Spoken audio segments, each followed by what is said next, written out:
Good morning students. BA part third के second paper में जो सामाजिक मानव शास्त्र के बारे में आपको पढ़ना है, तो सामाजिक मानव शास्त्र क्या है, उसकी क्या विशेषताएं हैं, क्या प्रकृति है, क्या अध्ययन क्षेत्र है, इसके बारे में हम पहले बात कर चुके हैं। आज हम बात करेंगे जनजाति के बारे में। जनजाति शब्द आप सब हो सकता है इससे परिचित हों, परंतु एक सामान्य अर्थ और समाजशास्त्रीय दृष्टिकोण से इसके अर्थ में कुछ अंतर है। जैसा कि मैंने आपको पहले बताया था कि सामाजिक मानव शास्त्र का सबसे प्रमुख अध्ययन क्षेत्र जो है वो जनजातियाँ और जनजातियों का सामाजिक जीवन है। जनजातियाँ क्या होती हैं, क्या विशेषताएं हैं उनकी, उसके बारे में आज हम चर्चा करेंगे। जनजातियों को आप वन्य जाति, आदिवासी, गिरिजन, कबीली आबादी, इन सब नामों से जानते होंगे। इन सब नामों से इन्हें पुकारा जाता है। अंग्रेज़ी में हम इन्हें कहते हैं ट्राइब्स, और एक और शब्द जो यूज़ किया जाता है वो है अबॉरिजिनल। वास्तव में जनजातियाँ व्यक्तियों का ऐसा समूह है जो किसी निश्चित भौगोलिक क्षेत्र में निवास करते हैं या एक पर्टिकुलर भौगोलिक क्षेत्र में ही विचरण करते हैं, क्योंकि कुछ जनजातियाँ घुमंतु भी होती हैं।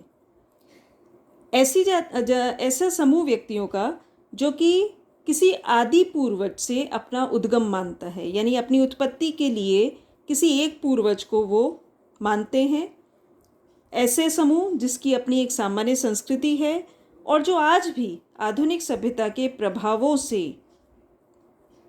वंचित है या परे है, या उसने अपने आप को जो आधुनिक सभ्यता है उसके प्रभावों से अभी तक बचा कर रखा हुआ है। इस प्रकार के समूह को हम सामान्यतः जनजाति कहते हैं। भारतीय संदर्भ में जी.एस. घुर्ये जो समाजशास्त्री हैं, वे जनजातियों को पिछड़े हिंदू नाम से भी पुकारते हैं। जनजाति का अर्थ सामान्यतः ऐसे लोगों से है जो किसी निश्चित भूभाग पर निवास करते हों, विकास की दृष्टि से काफ़ी पिछड़े हुए हों। इनका निवास स्थान सामान्यतः पहाड़ी या पठारी क्षेत्र होता है।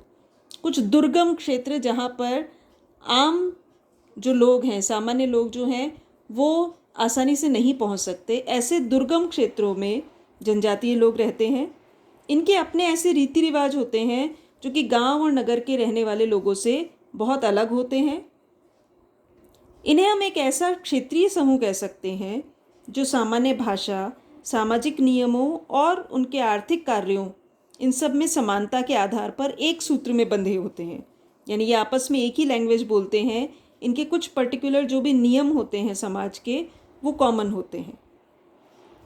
इनकी अपनी एक संस्कृति होती है और सामान्यतः जनजातीय लोग जो है वो आर्थिक दृष्टि से पिछड़े हुए हैं।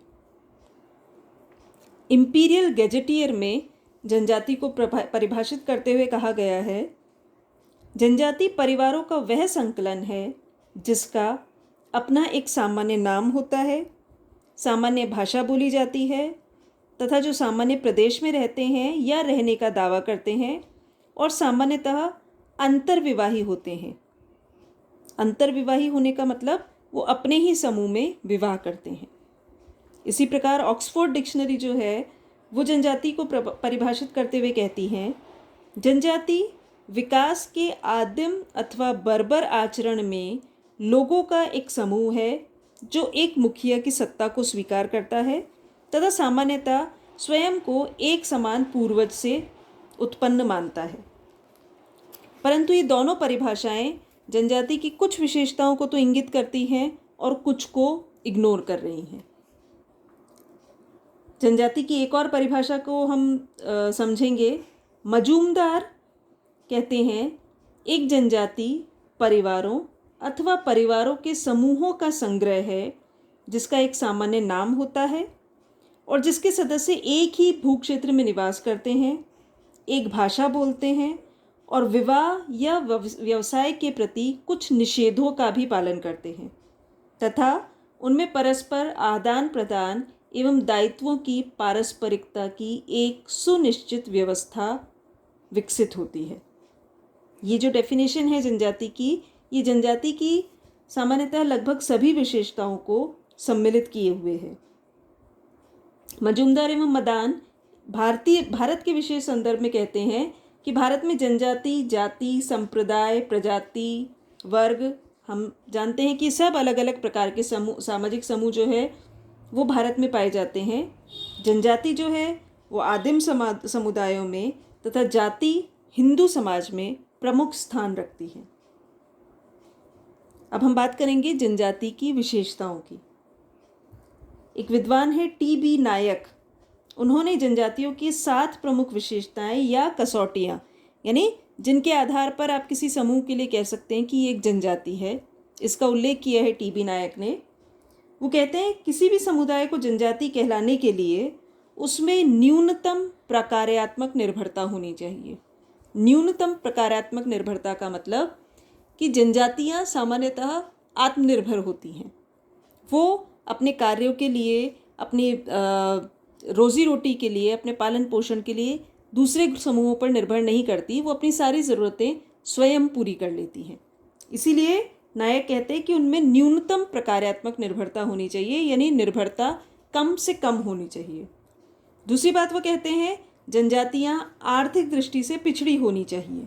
उनकी अर्थव्यवस्था जो होती है वो अल्प विकसित होती है। तीसरा कहते हैं वो कि भौगोलिक दृष्टि से जनजाति के लोग अन्य लोगों से पृथक होने चाहिए। चौथा, जनजाति की अपनी एक बोली होनी चाहिए।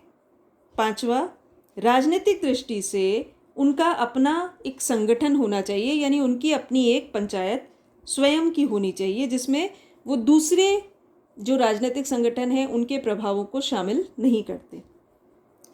उसके बाद नायक कहते हैं कि जनजाति के सदस्यों में परिवर्तन की अभिलाषा नहीं होनी चाहिए, यानी वो अपनी रूढ़िवादिता से और परंपराओं से कट्टर रूप से जुड़े हुए होने चाहिए। सातवां कहते हैं जनजाति के लोगों का सामाजिक जीवन परंपरागत नियमों से संचालित होना चाहिए। तो ये सारी अगर किसी समूह में विशेषताएं हैं तो उसे हम एक जनजाति कह सकते हैं। मजूमदार जो है उन्होंने भी जनजाति की कुछ विशेषताएं बताई है। वो कहते हैं कि प्रत्येक जनजाति का एक विशिष्ट नाम होता है, वो जनजाति उसी नाम से जानी जाती है। आप जानते होंगे कुछ जनजातियों के नाम, राजस्थान में अगर हम देखें तो भील, मीणा, गरासिया ये प्रमुख जनजातियां हैं। उसके अलावा संथाल, गारो, खासी और पूरे भारत में बहुत सारी जनजातियां हैं जिनका हम आगे उल्लेख करेंगे। दूसरा कहते हैं मजूमदार कि जनजाति परिवार या परिवारों के समूहों का संग्रह होता है जिनका अपना एक विशेष गोत्र या टोटम होता है। गोत्र आप जानते हैं, जाति से जो छोटा समूह जो होता है जिसे हम गोत्र कहते हैं। टोटम, जब जनजाति के सदस्य किसी व्यक्ति विशेष से अपनी उत्पत्ति को जोड़ते हैं तो वो उससे संबंधित एक चिन्ह को अपना लेते हैं, वो चिन्ह टोटम कहलाता है।